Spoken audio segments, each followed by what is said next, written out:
Bismillah. Allahumma shalli ala sayyidina Muhammad bin Abdullah wa ala alihi wa sahbihi wa man tabi'ahum ila yaumil qiyamah. Kita lanjutkan ngaji kitab Taqribul Usul li Tashhilil Usul li Ma'rifatillah wa Rasul sallallahu alaihi wasallam. Mudah-mudahan kita dapat barokah ilmu yang manfaat. Sampai pada halaman 44 kitab ini, qaulu Sayyidina Umar, nafirru min qadarillah ila qadarillah. Riwayat ini masyhur dalam sejarah.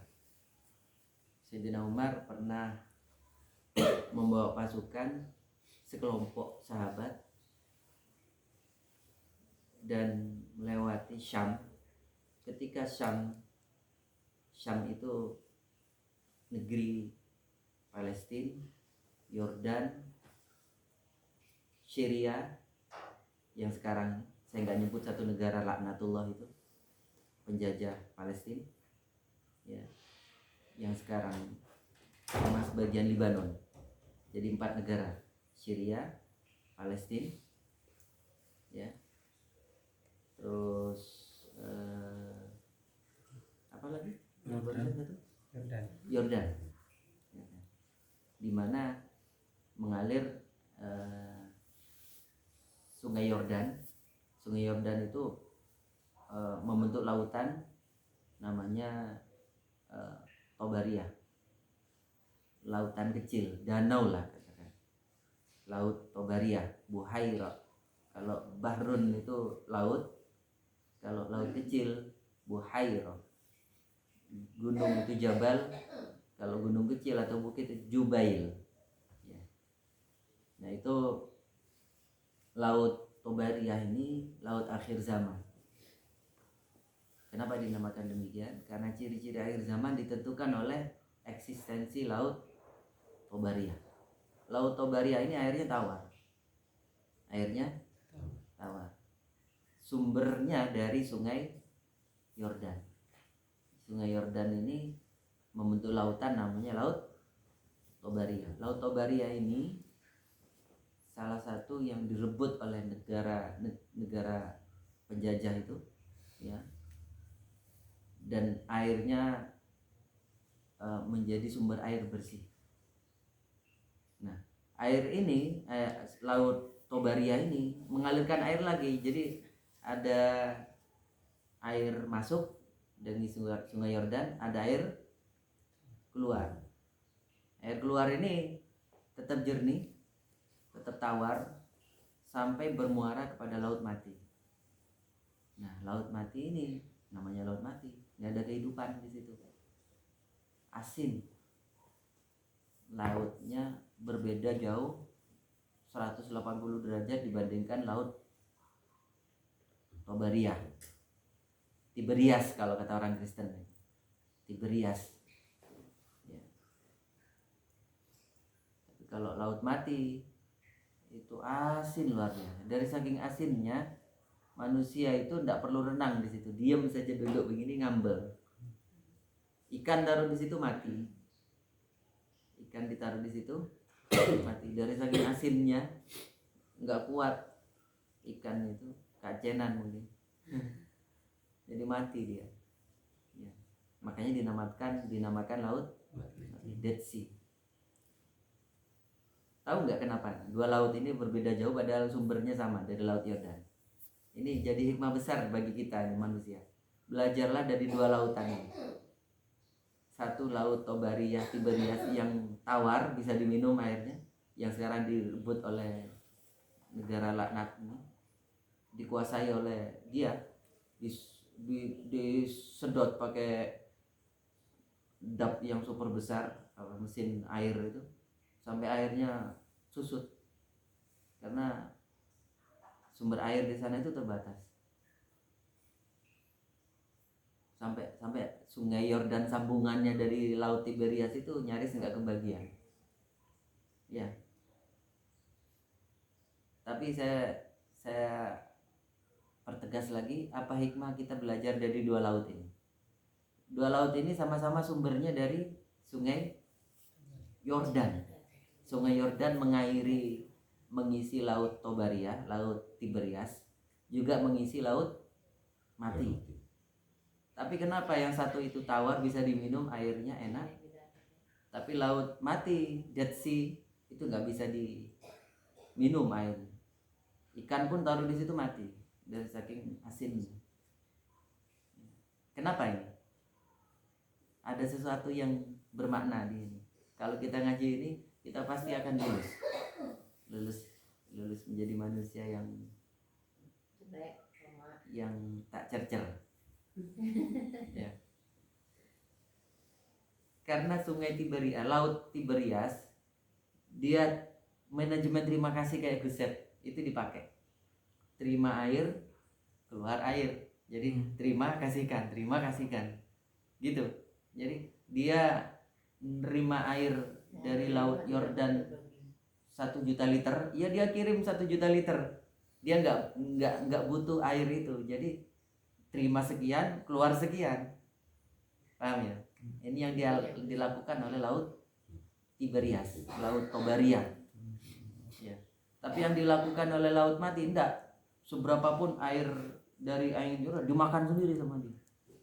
Yang terjadi adalah air laut mati nggak bakalan pernah tumpah aluap, tapi juga tidak bakalan pernah diisi kehidupan. Air pun ikan pun taruh di situ akan mati. Jadi cercer tadi orang. Jangan tiru laut mati. Tahan orang bersama. Berarti orang tidak akan tahan bersama dengannya. Iya, orang pun nggak suka sama orang cercer gitu. Iya. Itu ngaji bab laut saja kita harus sampai. Kalau enggak lulus. Ini ketika itu Sayyidina Umar berjalan membawa pasukan kecil. Salah satu di dalamnya itu ada Ubaidah bin Jarrah. Ubaidah ini sahabat Nabi yang istimewa. Ya. Orangnya keras. Tipe bagrabak. Ya mirip-mirip ya, 11-12 sama Umar ya. Tapi Umar langsung diprotes sama Ubaidah. Mar, kira-kira gitu. Ya. Anafiru min qadarillah, karena Umar selaku pimpinan kafilah begitu mendengar Syam itu kena taun, kena pandemi, ya kena wabah, Umar langsung merintahkan pasukan jangan lewat Syam, muter lewat jalur lain. Langsung Abu Ubaidah itu langsung protes sama Umar. Apakah kita akan menghindar dari takdir Allah? Ya. Faqala, Umar pun menjawab, "Na'am, iya." Tapi ada terusannya, "Nafirru min qadarillah ila qadarillah." Kita menghindar, lari dari takdir Allah yang satu menuju takdir Allah yang lain. Kita nggak bakalan pernah terhindar dari takdir Allah, tapi kita bisa memilih takdir Allah. Ini istimewanya manusia. Ya. Sebagai makhluk mukallaf, hati-hati. Jangan pernah mengatasnamakan takdir sebagai pembelaan. Nah, maksud saya, takdir, bukan salahmu milih takdir itu. Tidak rumah boleh. Tidak rumah boleh. Wah, salah TV ban manajeria. Ini kita dibanting-banting gara-gara ini. Jangan menisbatkan, jangan menyalahkan Allah atas takdir Allah yang menimpa kita. Gara-gara kita milih takdir Allah yang itu, paham ya? Salahmu sendiri milih takdir itu. Sama takdir Allah ini, takdir Allah itu. Kalau pilih itu, konsekuensinya ambil ini ya, konsekuensinya ambil juga. Gampang ya. Ya, sederhana kalau diteorikan, dipraktekkan ruwetnya luar biasa. Itu yang bikin kita itu para suami-suami kurus itu. Kayak gitu. Awas.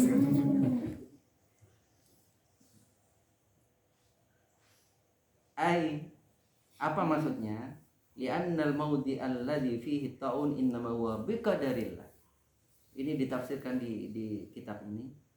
Sesungguhnya takdir Allah yang menimpa Syam pada waktu itu kena pandemi, ya takdir Allah juga. Innama huwa biqadarillah, itu sungguh dengan ketetapan Allah. Saya lupa barusan nanya sama Habib Jamal. Ini kan jihadnya di Denpasar. Bali dengar nggak? Setelah Jogja itu disiram masku itu nyamuk percobaan punyanya Bill Gates. Untuk uji coba vaksin itu jangan disuntikkan karena banyak orang yang tidak mau disuntik. Ya, tapi dimakhlukkan, jadikan nyamuk pejantan. Alasannya kalau jantan tidak gigit manusia. Iya, memang tidak gigit manusia. Tahu kan? Nyamuk yang gigit manusia itu nyamuk yang cewek-cewek. Ketika mau kawin kan sama jantannya juga ketemu lagi, jangan salah. Logikanya pakai. Jogja sudah disiram kan? Wallah alam bener enggaknya ya. Bali mau saya kok lupa nanya. Ini kan sering kesana ke Denpasar. Bali mau dicoba katanya. Wallah alam. Wa makaru wa makarallah gitu saja sudah. Ya. Kita baca salawat asyil saja. Allahumma shalli ala sayyidina Muhammad wa asyil zalimina bizzalimin. Tenang saja, enggak usah khawatir. Kalau waktunya kena ya kena. Waktunya selamat ya selamat. Waktunya sakit ya sakit. Waktunya sembuh ya sembuh. Cuma sekali lagi ketika sakit berobat. Sembuh itu bukan karena obat, tapi karena Allah sudah menakdirkan sembuh. Dihukum kita ketika sakit tidak mau berobat. Paham nggak? Kita wajib berobat karena sakit. Tapi sakitnya itu apa cara berobat itu dengan cara yang cerdas. Kalau sakitnya ini ya carinya tabib yang ini. Kalau sakitnya itu ya tabibnya itu, dokternya itu. Paham ya maksud saya? Jangan salah alamat. Sakit perut kasih kalpanak, kasih salah alamat. Kalpanak itu obat panu ya.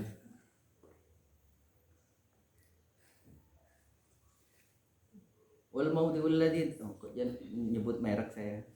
Enggak apa-apa. Kalpanak sudah almarhum. Sudah enggak mengeluarkan yang cairan yang obat luar. Wal maudhi'ul ladzi nafiru ilaihi innama huwa aidan biqadarillah. Dan kita menghindar dari Syam yang kena taun itu juga atas takdir Allah. Walam nakhruj min qadarillah. Enggak pernah kita sedetik pun keluar dari takdir Allah. Ala kulli hal, dalam setiap kondisi keadaan apapun itu semuanya takdir Allah. Sekali lagi jangan pernah menisbatkan kejelekan kepada Allah. Allah sudah membuat skala kebaikan dan keburukan kita. Kita tinggal milih saja lah. Kok ternyata kita milih keburukan? Lalu kita nyalakan Allah, salah alamat. Paham ya? Harus betul-betul paham ini. Kalau enggak ya salah alamat ngaji kultam ini. Belum lulus berarti ngaji tauhidnya. Ya. Kalau sudah lulus ini ngaji akhlak, gampangannya ngaji akhlak. Akhlak kita bertakhalluk. Ini ya, ada qaul hikmah. Entah hadis Nabi ya, saya lupa. Bunyinya begini, takhallaqu bi khalqillah, bi khuluqillah. Berakhlaklah kalian dengan akhlak Allah. Nyambung enggak? Berakhlakkah kalian dengan akhlak Allah? Ghafurur Rahim. Kita tiru, kita disalahi, maafkan. Tapi wallahu azizun dzuntiqam. Kita disalah-salah ya macam tiga harus goros model bagus ini nyekek dia.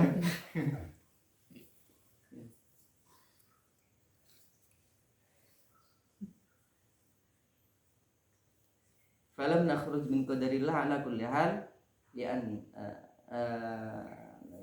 sungguhnya kita tidak pernah keluar dari takdir Allah dalam setiap hal apapun. Inna nashhadu, sesungguhnya kita bersaksi haulullah wa quwwatina la haulana wa quwwatina illa, itu hauqala itu powernya paling kuat. La haula wala quwwata illa billah. Maka saya diporsi oleh guru spiritual saya, cukup hauqalanya 200 kali, sholawatnya 1000 dalam satu majlis, wirid yang kita malam Jumat itu bertabarruk kepada Ki Abdul Manan, itu porsinya ada ukurannya, takarannya. Fatihahnya 41 kali, ayat kursinya 111 kali, hasbunallahnya cukup 70 kali, ya, la haulanya cukup 200 kali, istighfarnya 300 kali, lebih banyak. Sholawatnya yang diperbanyak 1000. Ya. Itu porsi namanya. Jangan lebih, jangan kurang. Porsi yang terbaik. Sama seperti kalau kita sakit, oleh dokter dikasih pil 3x1, itu maksudnya bisa dipahami ya. 3x1, 1 pagi, 1 siang, 1 malam, dalam 1 hari 3 pil. Tapi jangan 1 kali, jangan dibalik 1 kali 3, pagi langsung diuntal 3, kelenger ya. Jadi porsi itu penting, porsi itu penting. Makanya kita ngaji begini, ini ngaji porsi sebenarnya ya. Porsi kita akan berbeda, tapi ketika wadahnya sudah pas, akan dikuatkan oleh Allah Subhanahu wa taala untuk terus istiqomah. Jadi saya nggak peduli jumlah, tapi peduli porsi. Ada orang yang jumlahnya hanya sedikit tapi bisa mengalahkan orang yang jumlahnya banyak karena porsinya banyak dalam setiap orang itu. Paham ya? Sekali Bung Karno, saya yakin Bung Karno ini waliul amri beliau, bisyaukah tapi dalam kondisi genting ya, diangkat oleh para kiai pada waktu itu. Beliau waliul amri bisyaukah. Beliau bilang begini, kasih aku 10 pemuda yang militan, aku goncangkan dunia dengan lewat lantaran 10 pemuda ini. Jadi pemuda yang militan ya. Dan beliau waktu itu masih muda. Makanya di tahun 1928 itu kan banyak Yong itu pemuda, Yong Java, Yong Sumatera ya. Lahirlah Sumpah Pemuda tanggal berapa? 28 Oktober 1928, Sumpah Pemuda. Itu ghirahnya bagus.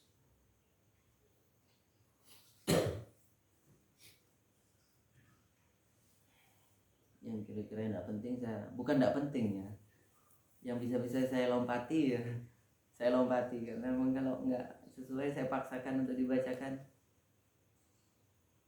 Nah ini kembali ke bab yang kemarin, fatadbirul madmum. Masih ingat tadbir apa?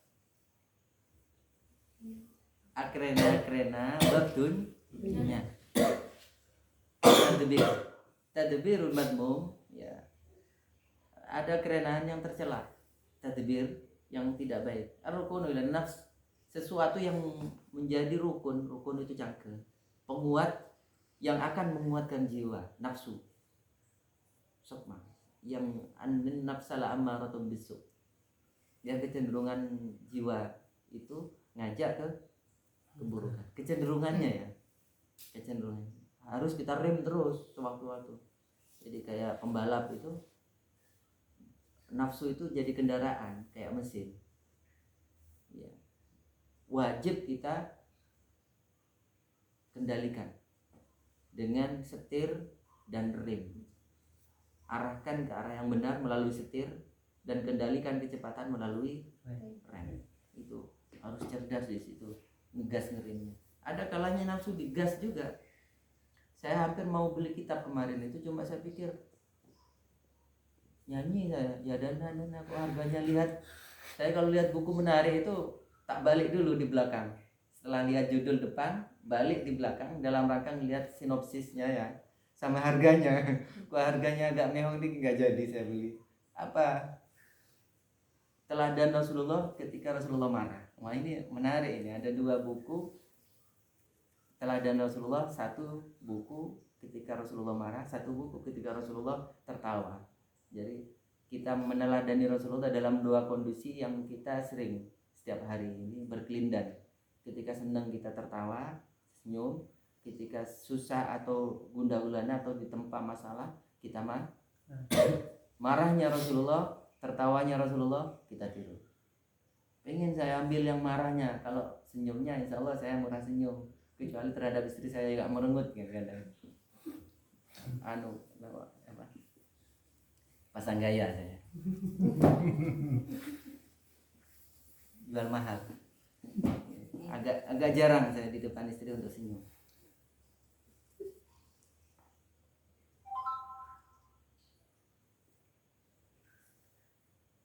Itu ya, pokok intinya tadbiru madmum ar-rukunu lil nafs wa tadbiru hikayatan ma'idha min tafwid ila Allah.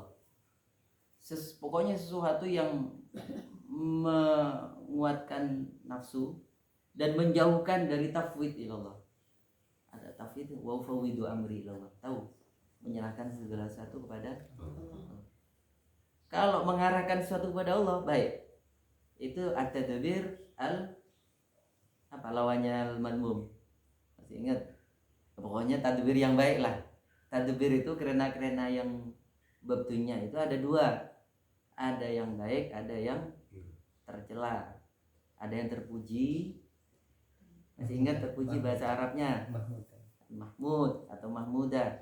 Ada tadbir al-mahmud, ada tadbir al-madmum. Perhatikan itu, pastikan kerena kita babtunya adalah kerena yang mengantarkan kita kepada Allah, kerena yang terpuji. Kalau tidak, maka pastikan itu madmum, tinggalkan. Karena tadbir itu sebaiknya kita tidak memaksakan diri untuk ngoyo. Arih nafsaka minat tadbir, kata Ibnu atau Ilah Al-Hikam. Tidak usah ngoyo-ngoyo, arih nafsaka, istirahatkan nafsumu dari tadbir, kerena babtun. Jadi tepak mukuk itu, saya di kantor itu sering setor badan cuma, paham ya? Kadang malam Senin sama malam Kamis, sering kali saya kadang nggak bisa tidur malam, nggak ngantuk, ya nggak uayan sama sekali. Mau dipaksa tidur ya nggak tidur, cuma tersiksa malah belok kanan belok kiri ya, nyemlet ya. Daripada gitu tak nikmati saja ya, ikhlas dengan keberadaan saya nggak tidur. Cuma ya balas budinya, bukan balas dendam ya. Ya pagi-pagi saya segera ke kantor, check in, tidur sudah bismillahirrahmanirrahim ya, majarotang semalam gitu. Bangun-bangun hampir zuhur. Tapi melewati syuruk ya. Adabnya kalau kita itu bersuluk dengan model begitu. Tahu suluk? Tahu suluk? Suluk itu jalan, bertorikoh sama bertorikoh dengan. Saya dapat amalan dari Lombok baru meninggal, Kiai Hamid Lombok. Itu kalau kamu pengen spiritualnya kuat, malam Senin malam Kamis jangan tidur. Meskipun tidak ngaji, tidak sholat, yang penting tidak tidur. Waduh, ini riadohnya yang berat ini. Tidak tidurnya ini padahal pekerjaan yang paling menyenangkan di saya itu ketika beban berat itu tidur. Ya, enak nggak tidur ini? Enak. Itu buktinya Pak Gofur datang. Di situ lelap sekali itu sampai nyaring. Nggak apa-apa, tanda kenikmatan ini. Waqala al-allamah al-arif billah al-qutub, ya, ini waliullah. Al-allamah itu artinya alim tapi bisa mengalimkan orang. Ada orang alim tidak bisa mengalimkan orang. Al-allamah selain alim bisa mengalimkan orang. Al-allamah, ulama yang mengalimkan orang lain, mencetak ulama lain. Al-arif billah berarti betul-betul ilmunya dipakai untuk bermakrifat kepada Allah.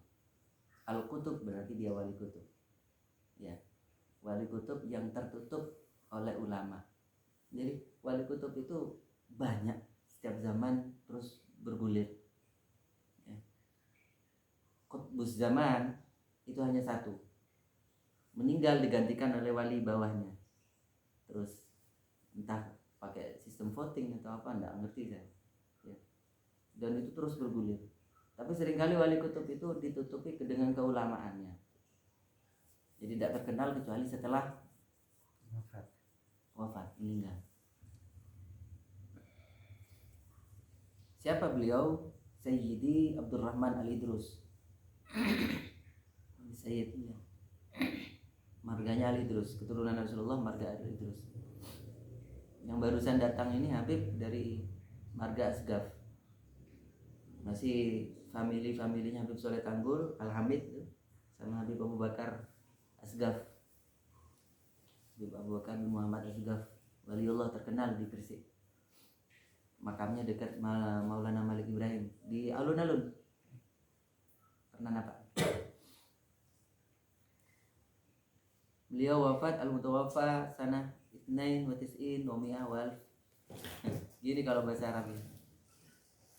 Jadi bacanya dari belakang dulu. Jadi 1192 Masehi. 1292 Masehi.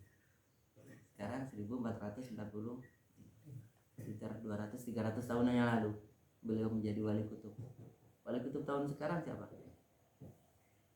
Alam lah gampangannya. Jawaban paling selamat. Ya. Fi syarhi ala salatil kutub Sayyid Syekh Ahmad Al-Badawi al-ma'rufah bi syajaratil aslin nur. Ini saya percepat saja.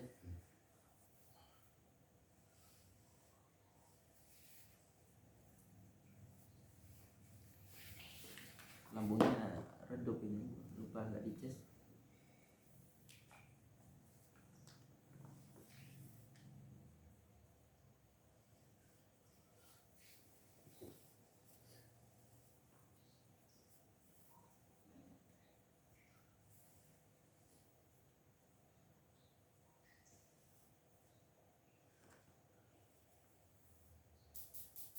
Ada pertanyaan tentang ini?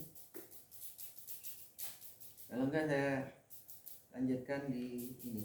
Saya percepat ya yang kira-kira kontennya ini. Itu saya percepat, saya bypass. Sama seperti teman-teman kalau lihat YouTube, main geser-geser saja gitu. Padahal ada konten yang kadang kelewat ya. Tapi enggak apa-apa. Konten utama lihat ya judul dulu. Terus lihat pembukaannya kan, bisa di primbul itu di pembukaan itu kan konten yang inti. Jalan sedikit, karena masih pembukaan. Assalamualaikum warahmatullahi wabarakatuh. Alhamdulillah, percepat, di kesimpulan di belakangnya. Tutup sudah, like and share jangan lupa. Nah itu zaman sekarang. Nah ini wa ilaihi yashiru qaulu sallallahu alaihi wasallam, diisyaratkan oleh ini tentang tentang ayat Al-Qur'an. Wa huzilaika bijil'in nakhlah tusaqit 'alaiki rutaban janiyya. Ini kisah Nabi Isa alaihissalam, umiknya Siti Maryam ketika mau melahirkan Nabi Isa alaihissalam, tentang hakikat tawakal. Hakikat tawakal. Ada hadis Nabi sahih, hadisnya masyhur dan berbeda pendapat antara guru dan murid, antara Imam Malik dengan Imam Syafi'i. Dua-duanya saya yakin benar dengan peta konsep yang berbeda. Apa hadisnya? Lau tawakkaltum 'ala Allah, kalau seandainya kalian bertawakal kepada Allah, haqqa tawakkul, dengan sebaik-baik tawakal yang benar, yang hak. La razaqakum, sungguh Allah akan memberi rezeki pada kalian kama yarzuqut tir atau thair, sebagaimana Allah memberi rezeki kepada burung, taldu khamasan wa taruhu bitanan. Pagi-pagi dia kelaparan, dia berangkat dari rumah terbang, nggak ketemu, nggak tahu dia apa kan, nggak ada SK-nya, nggak ada apanya, nggak ada jaminan kemana dia, ikut arah angin saja, tapi pulang dalam kondisi bitonan, dalam kondisi kenyang. Dan dia nggak bawa nyangu, nggak kayak kita manusia, nyangu untuk bekal besok hari. Besok apa kata besok, kata burung itu. Paling dia itu nyangu secukupnya untuk makanan anaknya yang nggak bisa terbang misalkan. Ya nyangu makanan bisa di tangannya, kakinya atau di mulutnya, di paruhnya. Secukupnya itu saja. Kalau kita kan nggak bawa karung, bawa segala macam lah kalau gaya manusia. Burung enggak bawa karung, enggak bawa tas, enggak bawa apa. Ya cukup saja untuk makanan anaknya mungkin yang nggak bisa terbang, cukup besok apa kata besok ya. Jadi hadis ini dimaknai oleh Imam Malik, kita nggak kerja pun Allah kasih makanan, Allah kasih rezeki. Meskipun nggak kerja kita dikasih makan. Buktikan ini, coba nggak usah kerja Pak Najwa, insya Allah Bu Najwa kikir. Wah benar mas. Ya ini yang apa namanya, antara guru dan murid ini kan masyhur kan, mau saya cerita lagi nih. Ya jadi suatu ketika Imam Syafi'i ini berhujah, tahu berhujah ya, berargumentasi dengan gurunya. Ya Imam Malik, saya berbeda pendapat denganmu tentang hakikat tawakal. Kalau Imam Malik itu bilang nggak usah kerja, nggak apa-apa, yang penting kita betul-betul tawakal, diem saja di rumah, Allah kasih rezeki pada kita. Ada yang ngirim transfer ke rekening kita, ada yang ngirim beras ke saya misalkan, saya penting diem saja juga, ngaji tak sudah di rumah, nggak perlu kerja. Menurut Imam Syafi'i tidak, wajib kerja. Ya, dua-duanya kekeh dengan pendapatnya, nggak bisa ditengok. Tawakal ya tawakal itu ya tawakal gitu. Ya nyerahkan, tawakal itu mewakilkan sesuatu. Paham ya? Singkat cerita, nggak ketemu sudah ujung pangkal, namanya sudah beda pendapat ya, nggak bisa dipaksa sudah. Mau di voting satunya milih satu, maunya milih dua, satunya milih tiga, ya nggak bisa. Kita voting, cuma benyaan semela itu yang jadi presiden kita nanti di 2024, nggak apa-apa voting ya kalau terpaksa. Itu akhirnya nggak cerita pulang Imam Syafi'i, di tengah jalan dia dapat pekerjaan, dapat orderan. Saya lupa pekerjaannya itu, pokoknya kurma apa anggur gitu ya. Anggur. Metik kurma atau metik anggur yang dikasih upah dengan buahnya itu, anggur atau kurma lah, salah satu di antara keduanya. Nah dia langsung semangat kerja itu, wah ini tak jadikan bahan untuk mendebat guru saya nanti. Singkat cerita, dia dapat upah, langsung balik lagi ke gurunya, guru, aku dapat hujah sekarang untuk menghujatmu. Apa? Syafi'i, iya tentang tawakal, ayo sudah apa? Saya kerja ini, kalau saya nggak kerja nggak bakalan dapat ini, apa? Kurma atau anggur ya, salah satu saya lupa. Kurman, oh mana untuk saya ya, iya. Nah ini yang namanya tawakal. Yang kerja kan kamu, yang makan kita berdua. Saya nggak ikut kerja kan. senyum kecut Imam Syafi'i. Iya ya, kalah lagi saya. Guru dilawan ya, jadi akhirnya ya pulang, iya ya guru saya benar, tapi saya benar juga. Jadi Imam Syafi'i merasa yakin pendapatnya benar tetap, tapi gurunya berpendapat pendapatnya juga. Lalu yang salah siapa? Kita yang salah memposisikan diri. Ketika makom kita sekelas Imam Maliki, ya sudah silakan nggak usah kerja. Tapi kalau makom kita sekelas, maksud saya paham ya, jangan dipahami salah ya, jangan dipahami salah. Imam Syafi'i melihat perkembangan zaman ini nggak cocok pendapat Imam Malik. Imam Malik itu sempurna, beliau sebagai ahlul Madinah. Madinah kota yang bersih, steril. Jadi diam saja di Madinah itu orang ngirim kurma, ngirim kota Nabi kan, dimana powernya Nabi sampai sekarang kelihatan tampak. Jadi beliau menurut saya tidak pernah keluar dari Madinah, Imam Malik itu. Ya normal, maklum, nggak ada konflik interest, nggak ada konflik iktisadiyah, konflik ekonomi lah gampangnya. Imam Syafi'i enggak, Imam Syafi'i kan hampir terbunuh di kota awal. Paham kan ceritanya? Imam Syafi'i enggak tahu ya. Akhirnya beliau hijrah. Makanya enggak ada qaul qadim, ada qaul jadid. ya hijrah di tanah yang aman, lebih aman, ya.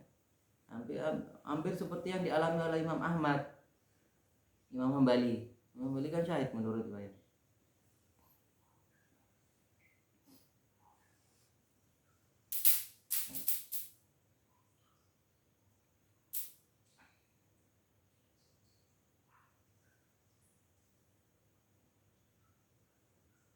Nah ini yang dialami oleh Siti Maryam. Maryam itu pada awal-awal kehidupan beliau, mulai dari bayi sampai menjelang beliau itu hamil tanpa suami, ya, itu beliau mengalami yang namanya rizki yang model Imam Malik. Diam dikirim, diam dikirim, diam dikirim. Beliau itu anak pingitan. Siti Maryam itu anak, tahu dipingit ya? Perawan tidak boleh keluar kamar. Beliau itu menurut riwayat ayah angkatnya namanya Nabi Zakaria. Ya, Maryam ini orang tua kandungnya namanya Imron. Makanya ada surat Ali Imron itu kan. Imron punya istri namanya Hana, punya anak namanya Maryam. Maryam diwakafkan oleh orang tua kandungnya ke Allah. Zaman itu anak bisa diwakafkan. Kalau sekarang kan tanah yang diwakafkan. Itu pun berat bagi kita, apalagi mewakafkan anak. Zaman Nabi itu masih ada tradisi itu. Jadi diwakafkan anak. Kayak Najwa itu tak wakafkan ke Ustaz. Jadi mau saya apakan terserah saya.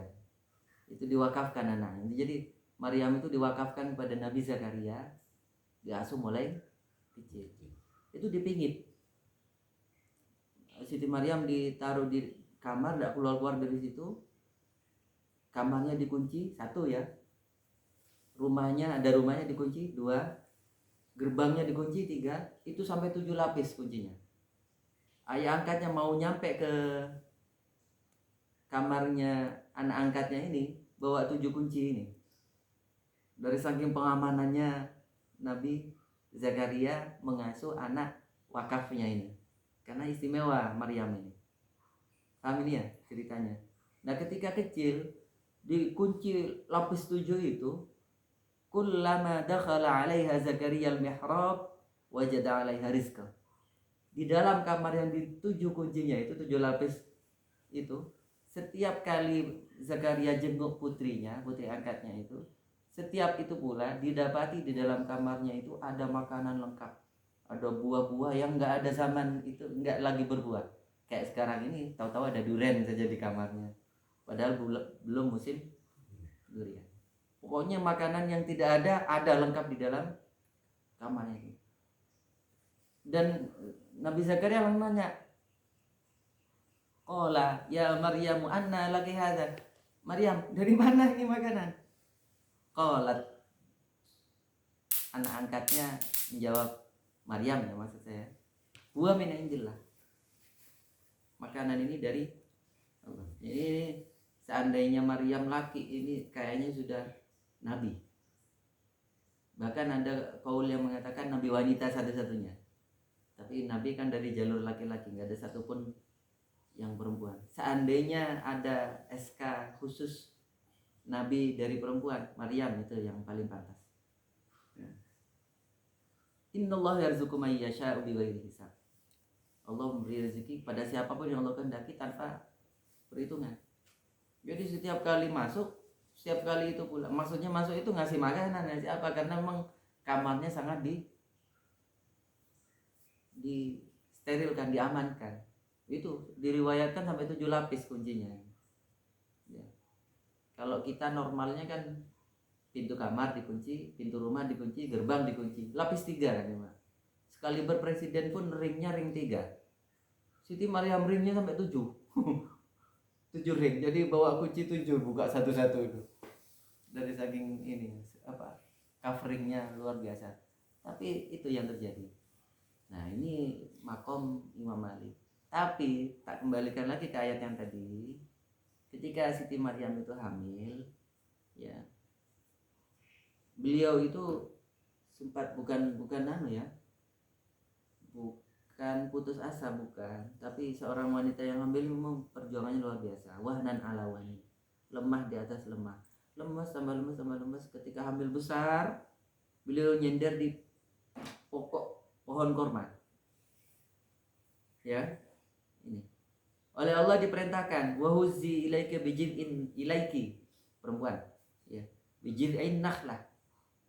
Wahai Maryam, goyangkan pohon kurma itu dengan badanmu. Tusakit ilaiki rutaban janiyah. Pada saat itu pohon kurma bukan lagi pada musim berbuah. Kayak sekarang ini.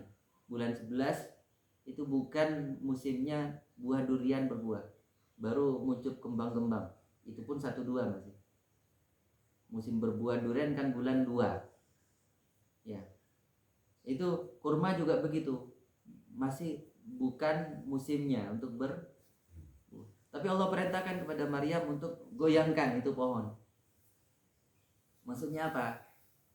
Maksudnya apa ya? Paham nggak? Allah menyuruh Maryam untuk berikhtiar. Tapi ikhtiarnya nggak bakalan hasil kalau tidak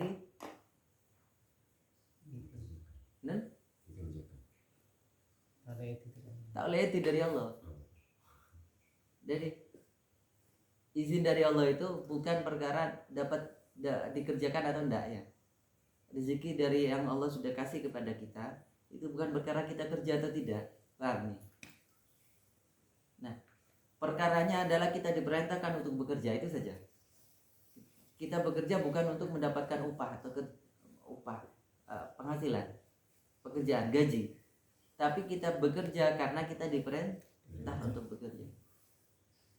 Paham ini ya? Jadi Siti Maryam diperintah oleh Allah untuk bekerja dalam tanda kutip. Apa pekerjaannya? Goyang pohon. Ya seberapa kuatnya seorang ibu hamil tua suruh goyang pohon kurma, yang pohon kurma kayak pohon kelapa begitu, digoyang kayak apa? Tapi kuasa Allah, disuruh goyang dikit, kurma itu langsung berjatuhan buru-buru. Yang matang-matang yang rutoban janiyah. Kurma itu bahasa Arabnya banyak ya. Nakhl itu kurma yang masak, rutop itu kurma yang enak, yang rutop itu setengah matang setengah madan. Paling enak itu, paling mahal itu rutop.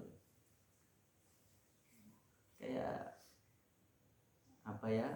Kayak kelapa yang lagi itu tidak terlalu tua tapi tidak terlalu muda, setengah tegal.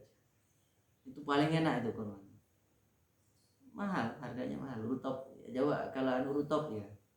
Itu yang mahal. Biasanya kalau di ekspor ke Indonesia masih ikut sama itunya, rantingnya tuh. Ya. Mudah-mudahan kurma kita cepat buah itu di depan. Sudah beranak itu. Ciri-ciri kurma betina itu beranak. Jadi belum berbunga saja beranak kayak gedang. Kanan kirinya sudah mulai beranak. Itu anaknya bisa kita cungkil, tanam di tempat yang lain. Disetek, vegetatif namanya. Atau kuljar, di kultur jaringan kan, kultur jaringan. Itu cepat berbuah anaknya. Ciri-ciri kurma betina. Kalau tidak ada anaknya kanan kiri itu ciri-ciri kurma jantan. Allah alam bisawab. Ada pertanyaan? Cukup ya? Capek sudah jam 12 malam sudah ngecor barusan. Ngalian sampai seminggu. Gila rencana? Kemungkinan seminggu lagi. Kaki ngeram gitu. Mudah-mudahan kita doakan mudah-mudahan proyek kita segera gerak. Nanti setelah pondok itu selesai, saya pengen langsung faida faragta fansab. Selesai urusan satu, pondok ini selesai. Ayo kita berpikir bersama bagaimana musola itu segera bisa kita pakai. Ya, gotong royong. Allah alam bisawab. Subhanakallahumma wa bihamdika asyhadu an la ilaha illa anta astaghfiruka wa atubu ilaik. Assalamualaikum warahmatullahi wabarakatuh. Waalaikumsalam warahmatullahi wabarakatuh.